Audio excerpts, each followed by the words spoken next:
Senator Okiya Omtatah has decided to go the American way and set up a team to explore the possibility of him running as president and of course then winning. Kudos to Okiya Omtatah. This is a very American way. That move from Okiya Omtatah has attracted a lot of excitement in the country. And there are a lot of reactions. Varied, of course. There are those who support him. There are those who have dismissed him badly, in fact. Hi, my name is Eileen Akal, and I'm the head of training at Center for Innovative Technology Limited, Scitec. If you finish your Form 4 and you would like to enter into an engineering field, architectural field, or any related field, please come to Scitec. We will train you how to be industry ready. We will also train you how to make engineering drawings. We will train you how to draw using the software. I did my degree in China for 4 years. After I finish my degree, I come back to my country, Kenya. But the knowledge I find in Scitec, it's much better than the 4 years I spent in China. We can empower a lot of young people in Kenya to gain gainful employment. And I want to speak to parents out there. If you have a child who's just done fourth form, between the time they do their exams and the time they enter tertiary education, there are so many months there they waste. Bring them here. In those short months, they will gain skills that they can use to advance their careers, to start their own even private companies. They can find work online, and when they go to university, they'll be so way ahead of their peers. Welcome to Scitec.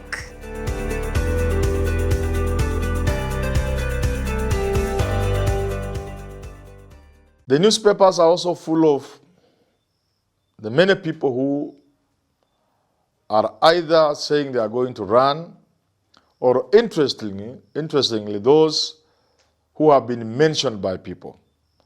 People like Nelson Havi have been urging Chief Justice Emeritus Maraga to run for president. And so on and so forth.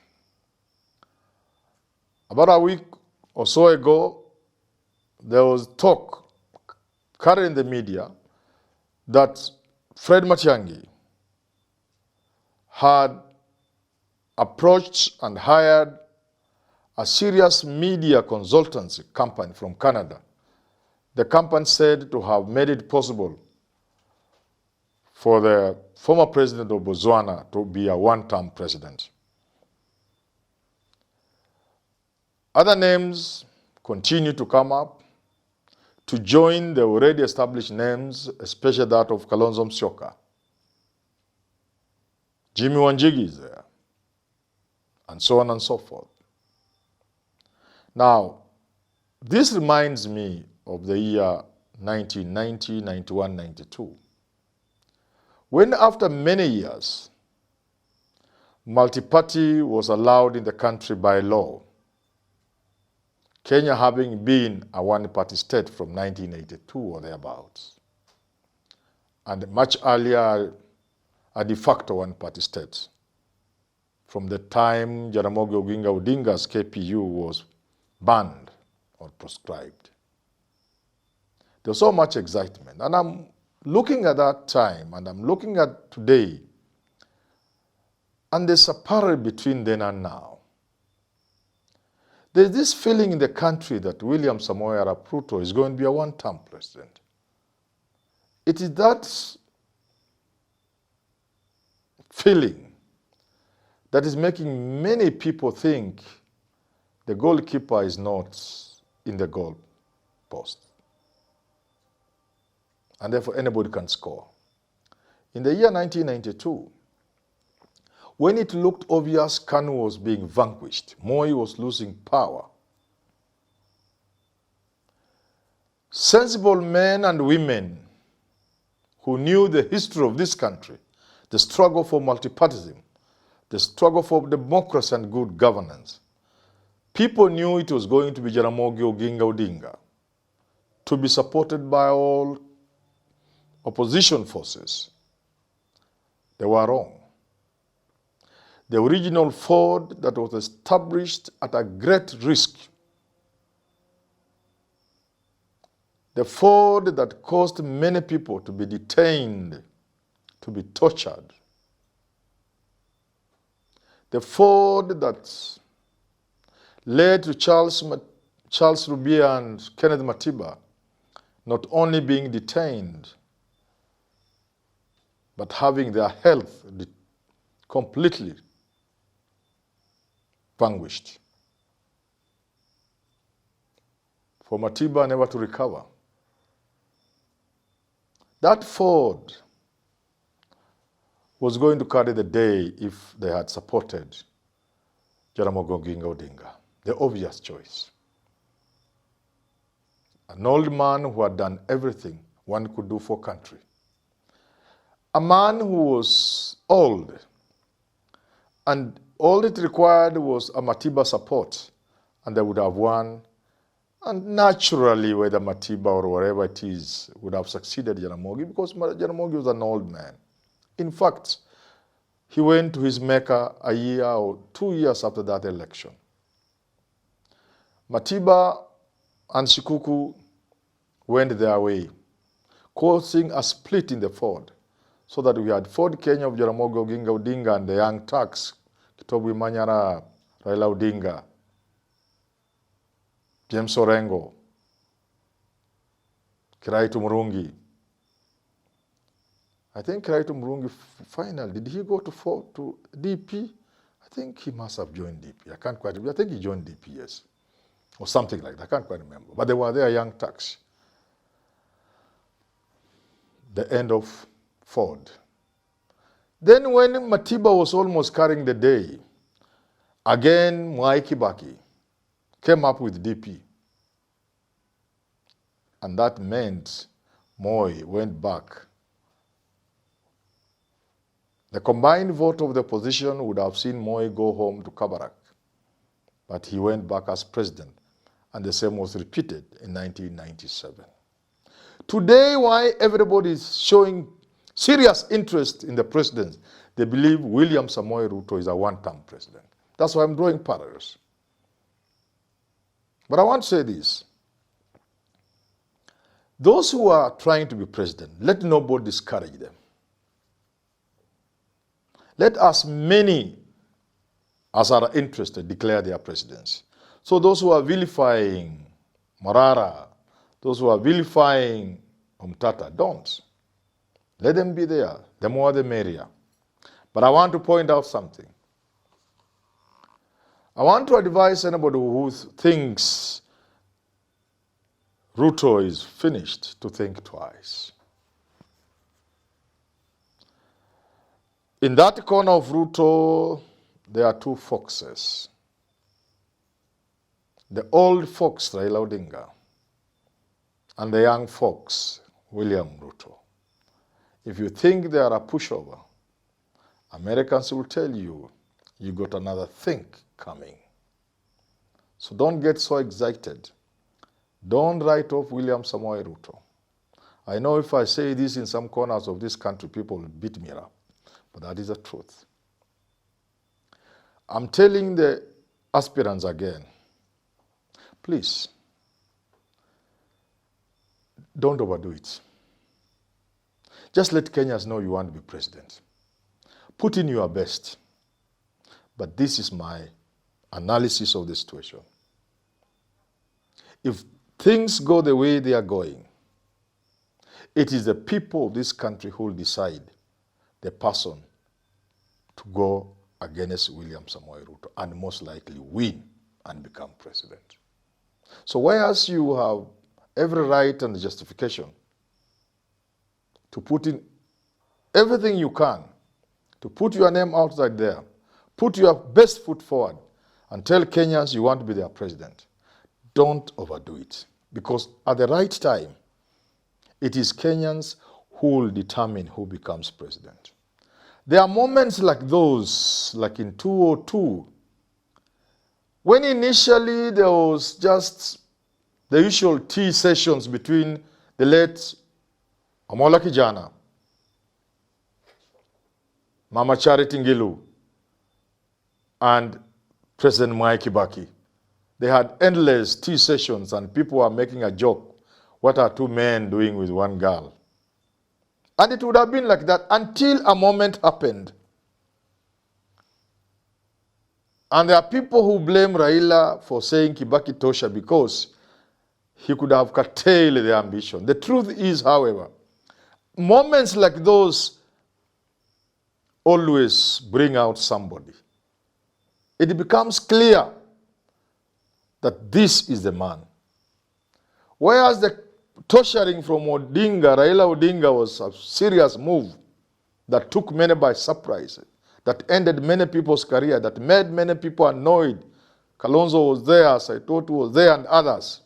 The truth, however, is Kibaki at that moment was first among equals, and his head could be seen above the water when other heads were under the water. Even in 2013, but especially 2017, when NASA was being formed, there was talk of Kalonzo, people were trying to tabulate. I was in a meeting where people were trying to show if Kalonzo goes with Mudavadi, Raila. I told them, shut up. It is Raila Odinga who can carry the NASA flag. And I'm not saying they gave him because of me, but it's obvious and they know it. In 2007, there was a Pentagon. Raila Odinga, Jeremiah Nyaga, Najib Balala, Musalia Mudavadi, and William Ruto. They were all fighting. When they went for an election, some of them got kura ya ibu. But the truth was always it was Raila Odinga. I remember Kangumu, Fred Gumo, telling these guys, please, you're wasting our time. Hii kitu sumunona ni Raila tu anaweza kuweza. Don't waste our time. The way Gumo speaks with force. And I agreed with him that time. So I am advising those who are trying to run today. Put your best foot forward. Unleash your resources and your potential. Establish networks. Have serious secretariats. Come up with your unique way like Okia Mtata. But know one thing. If things go the way they are going, the people of the Republic of Kenya will create a situation. They will create a movement. And that movement will focus on one individual. I'm saying this so that you are not heartbroken when you lose, and so that you don't think you can all of you run. At that point, it will not be like 1992.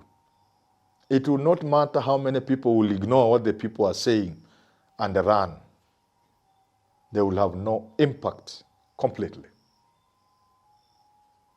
Another reason why I believe there will be an individual identified by the people of Kenya through the moment and through the movement is such a person will be the person who will carry the Gen Z. Now, to the extent that from all these candidates and others yet to be identified, now that a person will not only be foregrounded by the movement and Kenyans, but such a person will naturally have the support of the Gen Zs, it will be very different to change the situation. Very difficult. And I'm therefore preparing all these people who want to run. That your contribution in history maybe be that of a spoiler. So that if you get to the point where you see the moment is beckoning an individual, history is giving all that it has brought forward to an individual to carry forward and help shape the destiny of this country. First, do not go into the books of history as a spoiler. Secondly, save yourself embarrassment.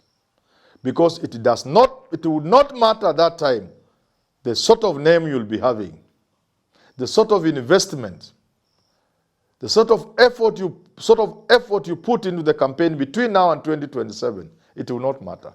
What it will matter is that the moment will have produced an individual.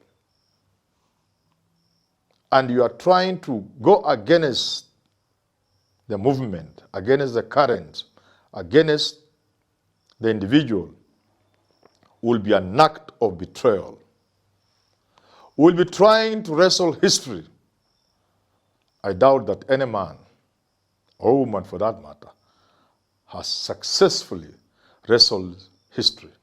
Not even the gods in the Greek mythology. There are those who tried. None of them, I think, ever succeeded. So my advice to you, come up. Come one, come all. The more the merrier. Put everything into it. Let Kenyans know you exist and you want to be president in 2027. But do not stand in the way of history when the people of this country identify that one individual. And don't be shocked. And don't disappoint yourself. Don't embarrass yourself. This is a call to all of you, to all of us, to support that one individual. If that time comes and it's obvious that the country is focused and is headed in one direction, don't be that one man to try and wrestle with history. Hi, welcome to High-Peak School. My school, a reputable institution, an epitome of learning. It offers high-quality education. Ithibati. A standard library with pleasant environment for reading. An art club, a home science club, a computer club with vivacious lessons. Our fully equipped laboratory is top-notch, with standard 2 in core curricular activities.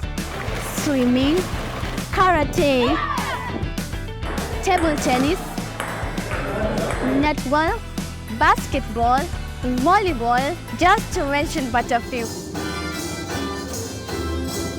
To enroll your child, contact us through 0728 040 883 or 0770 587 921.